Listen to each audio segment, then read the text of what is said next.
होते और 600 वर्ष पूर्व दिए गए ज्ञान को, उस तत्व ज्ञान को दुनिया को बताते, तो उनकी स्थिति आज क्या होती? अगर कबीर आज जीवित होते, सौभाग्य से या संभवतः दुर्भाग्य से, तो अनेक जेलों में सड़ रहे होते, क्योंकि कबीर ने जिस तरह के सवाल उठाए, जिस तरह की गहरी चोट की, वो चोट आज तो किसी भी 10-12 लोगों की भावनाएं आहत हो जाती हैं और पुलिस कार्रवाई शुरू हो जाती है। एक बात और, वे व्यक्ति आज से 600 साल पहले हुए और उनके बारे में यह भी कहा जाता है कि अगर आज वो होते तो ना जाने कितने मुकदमे हो गए होते उन पर। जी, उन्हें कबीर कहते हैं। मैं सोचता हूं कबीर में कितनी ताकत थी। काकर पूजे हर मिले तो मैं पूजू पहाड़, या से तो चाकी भली पीस खाए संसार। आज लिखने में अगर कोई लिख ले ऐसी बात तो परसों उसके खिलाफ फतवे हो जाएंगे और छठे दिन उसके घर में आग लग जाएगी। लेकिन ऐसे समय में जब इस्लामिक सत्ता थी और बनारस में खड़े होकर उस फकीर ने डंडा उठाकर जो लिखा, आज ये लिखे जाने की जरूरत है। आज कबीर होते तो या तो जेल में होते, या पागल खाने में होते, या अस्पताल हुआ होता। यहाँ ये बात भी कम विस्मयकारी नहीं है कि वर्तमान में इस तत्व ज्ञान को इस पुस्तक में संकलित करने वाले संकलनकर्ता आज जेल में ही हैं। उन महापुरुष का नाम है संत रामपाल जी महाराज। अब इसमें कोई शक की गुंजाइश नहीं रह जाती, क्योंकि कबीर साहिब को पूरा जानने वाला, कबीर मार्ग पर चलने वाला, कबीर की जुबानी बोलने वाला, वो कोई और नहीं, वो समर्थ कबीर ही है। आज संत रामपाल जी महाराज को करोड़ों लोग कबीर साहिब के अवतार के रूप में पूज रहे हैं। वह उसी तत्व ज्ञान को लेकर धरती पर पुनः आए हुए हैं जो उन्होंने आज से 600 वर्ष पूर्व स्वयं कबीर साहिब के रूप में आकर दुनिया को दिया था। अब वही कहानी फिर दोहराई जा रही है और वही जुर्म भी फिर दोहराए जा रहे हैं। सतगुरु रामपाल जी महाराज ने आदि सनातन धर्म को फिर से प्रतिष्ठित करते हुए समाज को फिर से पूर्ण परमात्मा की सही जानकारी और सतभक्ति प्रदान की है, जिस कारण सनातनी पूजाओं का फिर से पुनरुत्थान हो रहा है। देखिए, संत रामपाल जी महाराज द्वारा प्राप्त सत्य सनातनी पूजाओं के करने से समाज में क्या बदलाव आ रहे हैं। मेरे साथ एक युवा लड़की है, मैं उनसे बात करूंगा। महाराष्ट्र से कहा जाता है कि अंधभक्ति का हिंदुस्तान में हमेशा के लिए जोर रहा है। क्या युवा भी इस भक्ति में डूबे हैं? उनसे बात करेंगे। आपका शुभ नाम क्या? भावना। भावना जी, नाम बहुत अच्छा है। अक्सर भावनाओं की मैं कदर करता हूँ आपके। और हरियाणा के अंदर आप आए हैं, कहाँ से आप? हम पूना महाराष्ट्र से आए। जी बिल्कुल, महाराष्ट्र वो एक वेल एजुकेटेड एरिया है जहाँ से बहुत मुश्किल है कि अंधविश्वासों में लोग आते हैं। कौन सा जादू हो गया जो हरियाणा में आकर के यहाँ आकर पार्क में संत रामपाल दास के चरणों के लिए आते हैं? संत रामपाल जी महाराज जी का जादू यही है, जो तत्व ज्ञान, जो आध्यात्मिक ज्ञान उन्होंने ऑथेंटिक प्रूफ्स एंड फैक्ट के साथ दिया है, बस उसी का जादू हम पर हो गया। इसीलिए हम उस परमात्मा के लिए यहाँ पे आए हैं। जी जी जी बिल्कुल। मैं दूसरा नेक्स्ट क्वेश्चन करना चाहूँगा।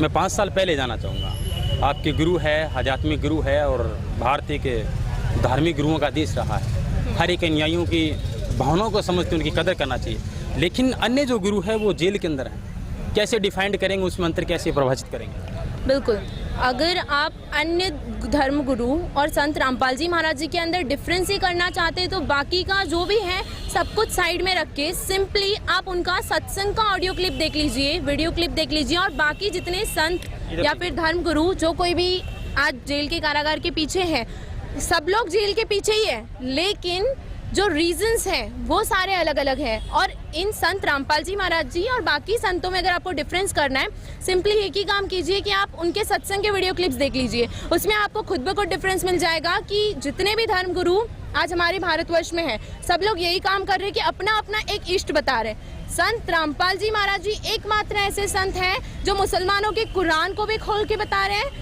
या फिर गुरु ग्रंथ साहिब को भी बता रहे हैं, या फिर अपने इंडिया मतलब जो मोस्ट कॉमन इंडिया में गीता जी को जो मानते हैं उनको भी खोल के बता रहे हैं। और जितने धर्म शास्त्र हैं अपने सभी को खोल के उसके अंदर से ऑथेंटिक प्रूफ बता रहे हैं कि कौन है वो एक परमात्मा। भावना, मैं आपको बीच में रोकना चाहूँगा। जिस तरीके से आपने कहा कि आध्यात्मिक नॉलेज हर एक इंसान की ज़िंदगी में भी होता है, और आपको मैं पूरे दावे के साथ कह रहा हूँ कि हिंदुस्तान के अंदर 100% में से जो बाबाएँ हैं उनमें से शायद 10% बाबुओं को पता होगा कि हिंदू धर्म का जो सदग्रंथ है वो गीता है और गीता के अंदर अध्याय कितने हैं। मैं मानता हूँ इस बात को, लेकिन मैं मेन मुद्दे की जो बात पूछ रहा हूँ आपसे, सीधा और स्ट्रिक्ट सवाल मेरा यही आपसे, क्या रीजन रहा, किस पुस्तक की वजह से ये सब बवाल हुआ कि आज संत देशद्रोह का मुकदमा फेस कर रहा है? बिल्कुल, संत रामपाल जी देशद्रोही होने का मुकदमा इस कारण से फेस कर रहा है क्योंकि देखिए जब संत रामपाल जी महाराज जी ने पूरे विश्व को आमंत्रण दिया था कि अगर आपके पास में सच्चा ज्ञान है तो आप हमसे ज्ञान चर्चा कीजिए, ताकि जनता को भी तो पता चले ना कि सच्चाई क्या है, ठीक है। और अगर आपके पास में ज्ञान नहीं है तो भारत की भोली भाली जनता की श्रद्धा का मजाक उड़ाना बंद कीजिए। कि इन सभी शंकराचार्यों को, सभी धर्मगुरुओं को 2009 में आमंत्रित किया कि आप आइए, हम इकट्ठे बैठकर सारे, कोई हार जीत का उद्देश्य नहीं रखा, आप सभी इकट्ठे बैठे और इस भटकी हुई जनता को एक निर्णायक ज्ञान दे दें। यदि मेरा ज्ञान सही है, सदग्रंथों से मेल खाता है और आप सही मानते हो तो उसकी स्वीकृति दे दो, इस दास का काम जल्दी निपट जाएगा। और यदि आप सही बता रहे हो तो दास मानने को तैयार है, आप प्रमाण के साथ दिखा दो। इस प्रकरण के पीछे मेन किसका हाथ मानते हैं? राजनीति, धार्मिक बाबा या फिर कोई और तीसरा? जी नहीं, इस सारे प्रकरण के पीछे सिंपली राजनीति और धार्मिक जो बाबाएं जितने भी हैं ना, इन दोनों का मिश्रण होने के बाद में ही ये सारा पॉलिटिक्स हुआ है। क्योंकि जो धार्मिक बाबाएं हैं, जब वो ज्ञान से नहीं जीत सकते थे तो उन्होंने सोचा कि क्यों ना हम पॉलिटिक्स के साथ मिलकर ये सारा षड्यंत्र रचें। भावना, लास्ट और अंतिम फाइनल क्वेश्चन मैं आपसे करना चाहूँगा, क्या क्वालिफिकेशन है? मेरा अभी मैं ग्रेजुएशन कर रही हूँ, बीएससी। ग्रेजुएशन के बाद में आप पढ़ाई जो कर रहे हैं, क्या आप आइडियल, अगर मैं पूछूं आपको तो आपका आइडियल कौन होगा भविष्य के अंदर? जिस तरीके से आप इतनी कम उम्र के अंदर एक आध्यात्मिक तरफ अग्रसर हो रहे हैं। अक्सर हिंदुस्तान एक देश है, वो युवाओं का देश है और इसमें टेक्नोलॉजी बहुत ज़्यादा लगभग बढ़ रही है। 1951 की अगर मैं बात करूं तो आज बहुत ज़्यादा फर्क हो गया है और अक्सर लोग अंधभक्ति के शिकार होते हैं। तो आपके आइडियोलॉजी कौन है और थोड़ा सा युवाओं को क्या मार्गदर्शक देना चाहेंगे?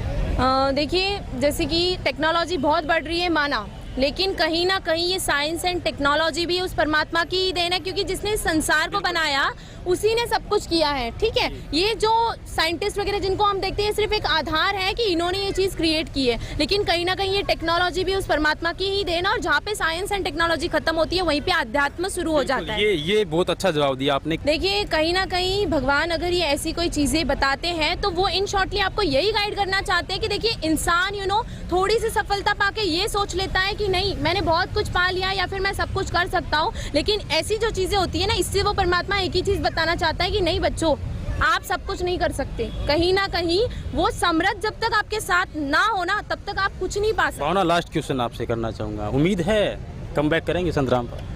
जी हाँ, उम्मीद नहीं, 102% हमें यकीन है। इसको उम्मीद नहीं, इसे हमारा 102% यकीन कहते हैं कि संत रामपाल जी महाराज जी आएंगे। और जिस समय अब इस बार वो आएंगे ना, तब अच्छों को उनके आगे घुटने टेकने पड़ेंगे, इस तत्व ज्ञान के आगे उनको घुटने टेकने पड़ेंगे। और संत रामपाल जी महाराज जी इस बार जब बाहर आएंगे ना, तब पूरे विश्व में एक झंडा, एक भाषा और एक ही परमात्मा की पूजा होगी, और वो है संत कबीर जी। उन्हीं बिल्कुल, आपका धन्यवाद। नमस्कार दर्शक